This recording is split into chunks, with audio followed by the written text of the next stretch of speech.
Nah, jadi saya sedikit bercerita, saya ini berasal dari Kabupaten Simelu, yang mana Simelu ini merupakan salah satu kabupaten dari Provinsi Aceh. Namun kami sebagai warga Simelu belum begitu mengetahui tentang kanun Mekuta Alam ini. Jadi biar kita bisa lebih mengetahuinya, mari kita sama-sama tanya langsung kepada narasumbernya. Oke? Oke. Jadi itu dia narasumber yang akan kita tanyakan.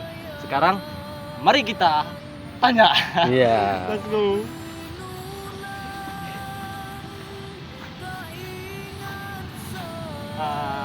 Mas, saya ini dari Fardanil dari Kabupaten Simelu. Kami kan belum begitu mengetahui tentang kanun Mekuta Alam ini. Jadi saya mau sedikit bertanya nih. Sebelumnya namanya siapa?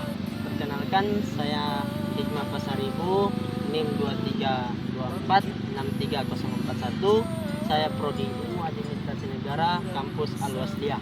Al-Wasliyah tuh yang di mana tuh? Al-Wasliyah itu kampus Banda Aceh yang di dekat BBG. Oh iya, tahu yang di Rugah tuh berarti ya? Iya. Jadi bisa sedikit dijelaskan nih tentang kanun Mekuta Alam? Oh, tentu saja bisa. Cuman ini hanya sekilas saja, nanti jika perlu waktu yang banyak lagi akan kita bahas. Baik, kanun Kuta Alam adalah segenap undang-undang dasar sejarah Aceh dulu, yang dimana undang-undang tersebut turun-temurun hingga sampai saat sekarang ini. Nah, kanun Kuta Alam juga sudah dilengkapi di dalam naskah, akan tetapi naskah tersebut belum dapat dilengkapi dengan sempurna. Itu dia. Mungkin jika ingin mengetahui lebih lanjut, yuk kita akan diskusikan. Oke. Suasana di sini bagus nggak? Wah, ini sih keren banget nih menurut saya nih. Jika bagus, coba kita bahas di situ. Oke, siap. Yuk.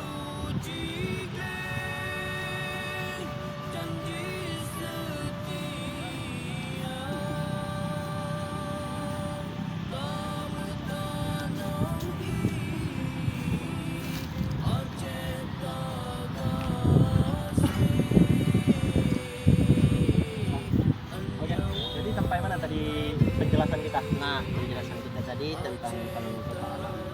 Kanun Kuta Alam merupakan otonomi daerah Aceh khusus. Otonomi berarti undang-undang khusus gitu ya? Iya, undang-undang khusus di Indonesia yang ditetapkan di Aceh. Yang di dalamnya ada syariah dan juga mengandung nilai-nilai Islam. Nah, di balik itu juga bukan hanya mengandung nilai-nilai Islam juga, akan tetapi ada juga di situ budaya-budaya Aceh yang khas. Nah, kanun Mekuta Alam ini sudah turun-temurun dari kerajaan dahulu hingga sampai saat sekarang ini. Nah, kemudian kanun Mekuta Alam ini sangat diterapkan yang dinamanya daerah Aceh. Oke, terus ulang ya. Nah, sekarang kan kita udah dapatkan penjelasannya nih. Sekarang pastinya setiap undang-undang itu ada saja permasalahannya. Jadi sekarang kita tanyakan mengenai permasalahannya apa saja. Nah, untuk permasalahannya apa saja? Nah, baik, ada beberapa permasalahan tentang kanun Mekuta Alam. Yang dimana yang pertama di sini kurang implementasi terhadap masyarakat yang ada di Aceh ini. Nah, kemudian ada juga kritik yang ada di dalam masyarakat yang tidak sesuai dengan HAM, hak asasi manusia. Nah, di balik itu juga tidak menjadi tolak ukur atau pertimbangan yang sangat luas untuk tidak melaksanakan kanun Mekuta Alam di Aceh. Nah, alangkah baiknya jika kita menemukan suatu permasalahan seperti ini, marilah sama-sama kita menyelesaikan dengan kanun Mekuta Alam yang telah ditegakkan dari zaman berzaman hingga sampai sekarang.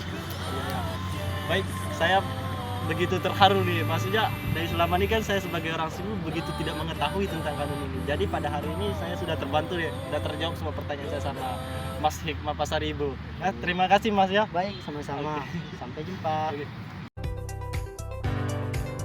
Kanun nomor 11 tahun 2002 tentang pelaksanaan Islam di bidang akidah, ibadah dan syariat Islam. Kanun nomor 12 tahun 2002 tentang minuman keras seperti khamar dan sejenisnya. Kanun nomor 13 tahun 2003 tentang musafir, perjudian dan sejenisnya.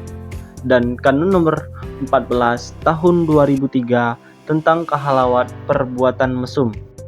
Hingga saat ini, keempat kanun tersebut masih dijalankan dan berlaku bagi masyarakat Aceh.